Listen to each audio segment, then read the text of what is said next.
Hello friends, Heidi here from Rain Country. God is good all the time, and I'm here for another Monday this and that video where I talk about many different topics, and it's just a way that I can keep you updated on various things that have been going on during the week, or answer questions that have come in, or whatever I think to talk about that I think you might be interested in. So let's get to the topics of today, starting off with replacing your canned cream soups that you buy from the store to using casseroles and more with your own homemade white sauce. It is so easy, and you can use it in so many different things. I stopped buying those canned soups many years ago when I realized how simple and cheap it was to make your own. Now these days, I mostly just make them with powdered ingredients, such as I have right here the Azure standard powdered whole milk, the A2A2, and it's organic.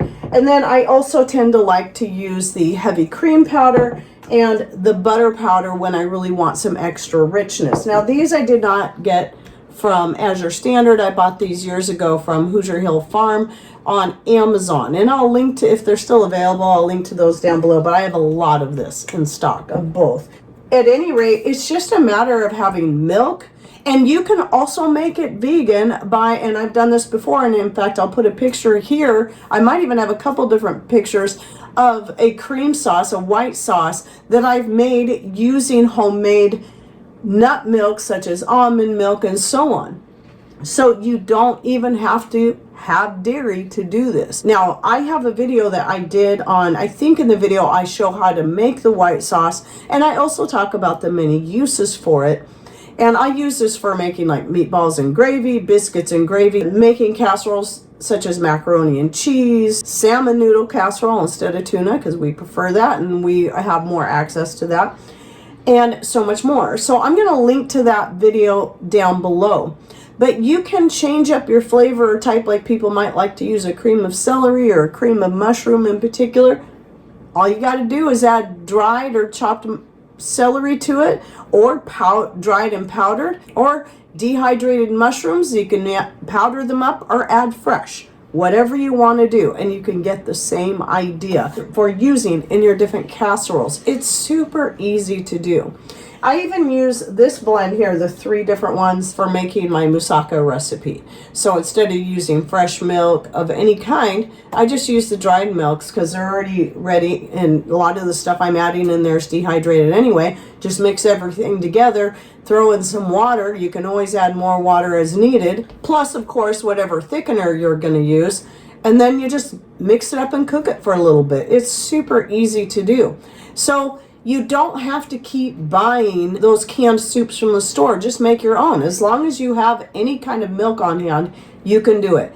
Any kind of thickener on hand, whether it be just regular flour, a gluten-free flour, something that's grain-free like arrowroot or tapioca starch, anything like that you can use to thicken it with. So if you'd like more information about that or anything else I'm talking about in this video, make sure to click on more or show more somewhere down here below the video screen to open the description box and find the white sauce link and anything else I'm going to be putting in there, because I know I've got more, such as my last honey infused garlic video that I did.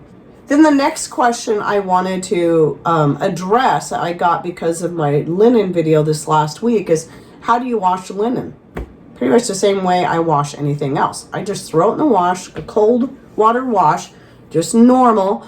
And then I, especially in the first few washings of it, whether it be something, a linen I've made myself, or my linen sheets that I've purchased, throwing them in the dryer at least the first few times is a really good idea, because that's going to soften them up even more and help pull a lot of that lint. Because the first several washings of any of your linen goods, homemade or store-bought, are going to have a lot of lint, like a lot. You might even have to clean out your lint catcher a couple of times during the drying process. But after that, you can just hang dry, which is typically what I do, especially if we've got fires going. I'll hang it inside the house. If it's nice enough outside, I'll hang it outside. So yes, I think a lot of people ask that because they assume you have to hand wash.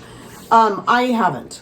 In fact, I pre-wash the fabrics when I get them in now before I even work with them, because that softens them up and makes them easier to work with anyway. Plus, if you're going to have any shrinkage, it's always best to do that whenever you're making anything, from anything that's going to shrink a little bit when you dry it. So now moving on to my recent Azure standard order. The things I'm showing you here, though I did purchase more than this because I did stock up on the Rumiano organic butter, and I get some different chicken grains from there, so I did that too.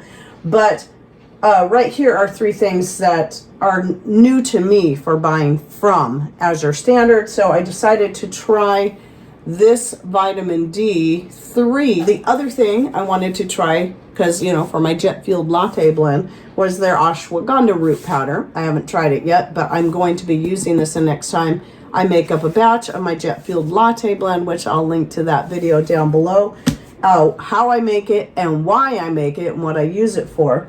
And then I thought it'd be fun to try their dried mango, and they're organic. Now, the thing I like about this better than any other dried mangoes I've ever bought is that there's absolutely no sugar added.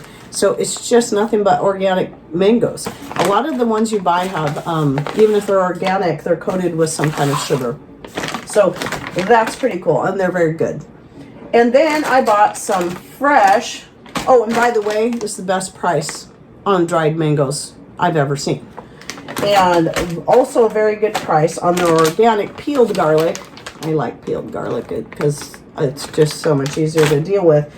And I'm glad I did this, because one of the things I've been doing to get over this last crud that I got from the grandbabies is one of the many, and it's helped tremendously, and that is taking my honey infused garlic. Now this particular one does have horseradish root in it, that from my own garden, plus some black seed and some other spices in there. I always usually add like cinnamon, nutmeg, cloves. I'll link to my most recent video on the honey infused garlic, where I list all kinds of different things that you can add it to it. It's all going to be up to you. Some people just want the garlic and the honey. Some people, like me, like adding extra to it to get as much in there as you can. Like I said, that along with many other things, my own homemade antibiotic made from nasturtium leaves, my turkey tail mushroom that we got down here at our property, tincture, and the list goes on. Quite a number of things. I'm not going to go into the long list. I know I'll get a bunch of people say, you should. You know what I'm doing is working, and I'm happy with it because it's what I already have. It's what I already made, and it's working. Okay, now I wanted to come back to the cloth tea bag video that I had shot back in 2016 or 2017. I don't remember when it was. And all I did was remaster that video. I added some photos and a few other suggestions in there, because I'm just trying to take some old videos and clean them up if I think that they're going to be useful to someone.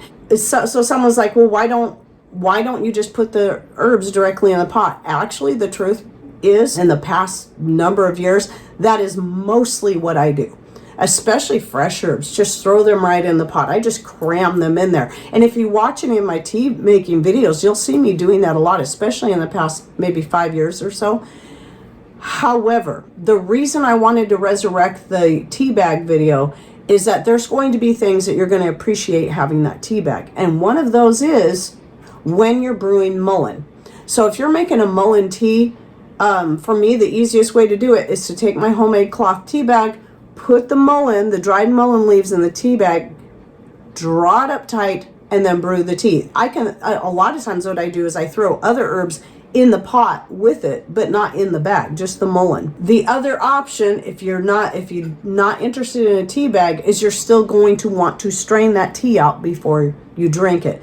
I won't remember to do that. So it's easier for me to use the tea bag. And especially since I have all the other stuff in there and I just want to leave it in there. So I'm just going to pour it off the pot and I don't have to worry about it. Now, some people may be asking, if you've never had mullein extract, mullein tea, or anything, why would that matter with mullein? Well, because mullein, if you've ever seen the plant, it's very soft, very fuzzy, has got pretty long, a little bit longer, I would say, than the lamb's ear. Though the lamb's ear is softer, the mullein has bigger leaves with longer hairs on the leaves. Now, when those dehydrate up, they become very prickly. And when you're drinking a tea with that not strained out or taking a tincture, it's really going to irritate the throat, and it's going to make it itch, so you start coughing. I found that out from experience. I'm like, oh, that's why my throat is itching. And then I started using the tea bags only when I make the mullein tea. Other than that, yes, I just throw them directly in the teapot and I don't worry about it. So just right in there.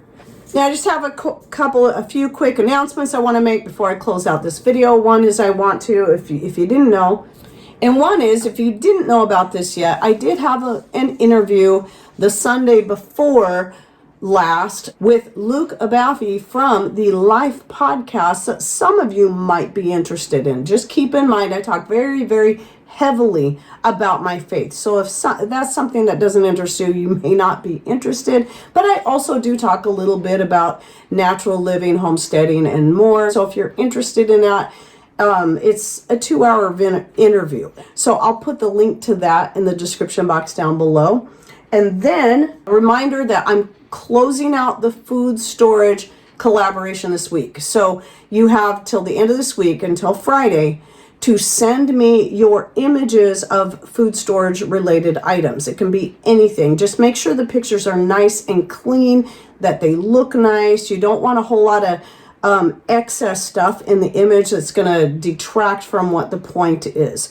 So some people simply take out a few key things that they would like to show that they've put up, whether it be something they've canned or dehydrated or even freeze dried themselves, and then put up things from their garden that they've put up, or even things that they've bought and put up. And so some people just set it out on counter, take a nice image. Some people will take actual photos of their pantry itself, and you can have it show as little or as much as you want. And then just make sure that you include, I only typically use up to three images from each person, but you can send a few more if you want, and then I can choose which ones I think are best. And then just let me know what name you'd like me to attribute to your photo. So when I start putting that slideshow together, that's the only thing I'm going to do. I'm not putting any long explanations because it already takes a very, very long time to put those particular videos together, even though they're pretty short.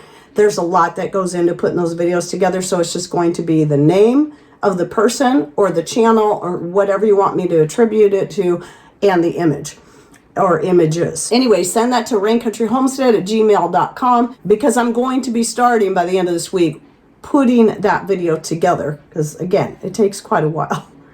And then the last thing I wanted to tell people is, I don't know what the deal is with Facebook. I mean, every time I think, okay, well, I'll use Facebook for announcements for the Rain Country Homestead page, and it's always something that they change. And the last change that they made, I tried to get in there to make a post, an announcement, and it just totally locked me out of Facebook altogether. And I switched to a new computer. I had to do that anyway because my old one was just dying a slow death.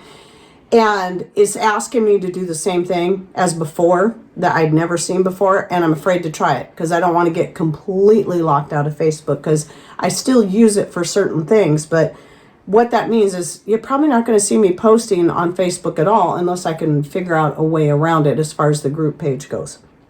So remember that I still have, for announcements and other things and just whatever extras I'm going to put out there, I still put posts on YouTube. I hope someday Rumble will do that so I can start doing the same thing on Rumble. So yes, if you didn't know that, I have a Rumble channel. It's always linked in my description box down below.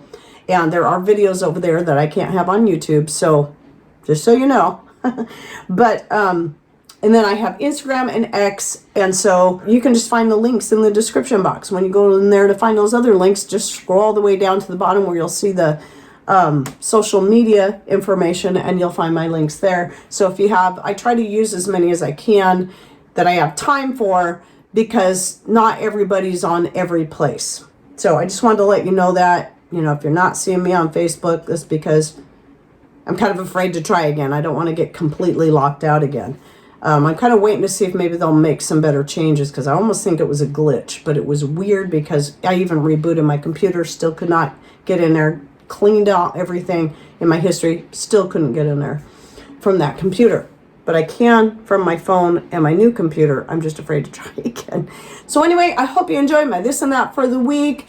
And any thoughts, ideas you'd like to share, put them in comments down below. We appreciate those comments. All of us channels do, because They do help boost us in the algorithms, especially those of us that are getting stomped down. We really appreciate that.